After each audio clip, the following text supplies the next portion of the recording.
जुहार महाशिवरात्रि जो समस्त के बहुत शुभेच्छा।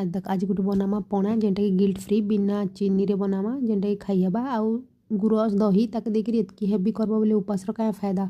तो यहाँ सब इनग्रेडिएंट आम देखीदमा। फास्ट देख सागु सागु तो ये बतरा होता 4-5 घंटा बड़ सागु थे भल लग्सी। ये चिया सीड्स जेनटा कि पूरा एकदम फाइबर रिच है तो देह लगे बहुत ही भल लगे। गुड़ टे देदेमा टिके भी मीठा नहीं कले केन्ता लगवा चीनी नहीं दबार बोले गुड़ तार अल्टरनेटिव आम दौछुँ।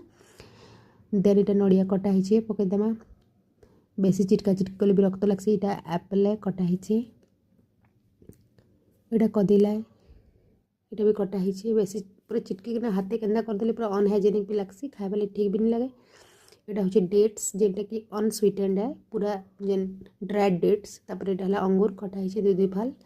यहाँ भी यहाँ पोमोग्रेनेट है पूरा फ्रुट्स एकदम मिनरल रिच है। यहाँ नट्स देदेमा जेनटा कि बढ़िया रखबा आमर देह के हनी टे देदेमा। तापर यहाँ सानीदेमा आपण मैंने तो पणा बहुत प्रकार देखी थे किंतु